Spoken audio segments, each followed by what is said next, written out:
In today's video, I'm going to teach you how to round in Excel to the nearest 50. Excel is a powerful tool for managing and analyzing data, and learning how to effectively round numbers is essential for preparing reports, financial analyses, or any task that requires precise data representation. Whether you're a student, a professional, or just someone who loves organizing data, this skill will surely come in handy. Let's dive right in. First up, you'll need to access Excel. For those who prefer not to install the full desktop app or are working from a device where you can't install software, Microsoft offers a great solution, Excel Online. It's part of the free Microsoft 365 online suite that includes Word, PowerPoint, and other useful apps. So head over to the official Microsoft 365 online webpage.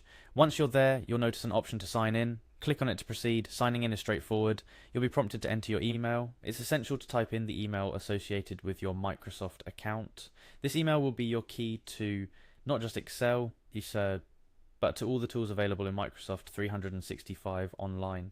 After entering your email, go ahead and click Next. You may need to enter a password or perhaps use a two-factor authentication method, depending on your account's security settings. Once you're signed in, it's time to get hands-on with Excel. For the purpose of this tutorial, I've prepared an example file that we're going to use. This file contains a list of numbers that we're planning to round to the nearest 50.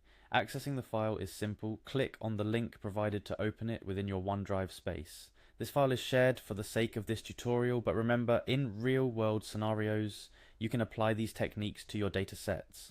Now that our example file is open in Excel Online, we're going to use a specific formula to round numbers to the nearest 50. The formula we're using is equal sign ceiling, C550. This formula is quite elegant in its simplicity and power. The ceiling function in Excel rounds numbers up, away from 0, to the nearest multiple of significance. In our case, that significance is 50. Let's break down the formula to ensure clarity.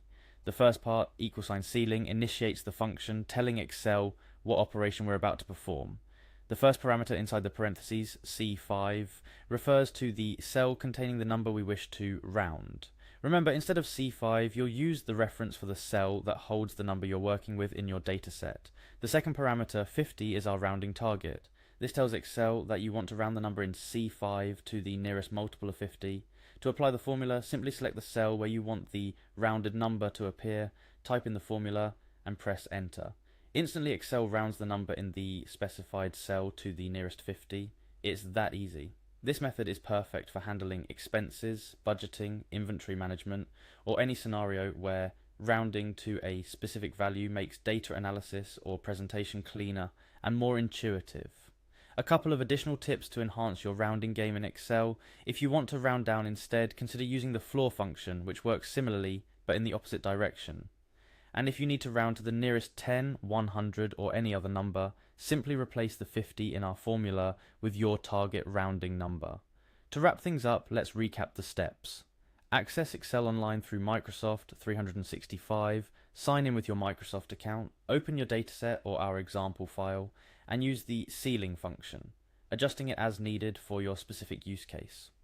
Rounding numbers in Excel can dramatically improve the presentation and analysis of your data, making your work more efficient and your conclusions clearer. And there we have it, a simple yet powerful way to round numbers in Excel to the nearest 50.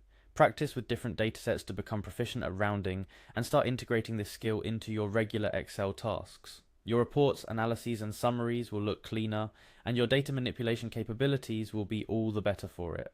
Thank you for watching this tutorial. Stay tuned for more practical Excel tips and strategies to enhance your data management skills.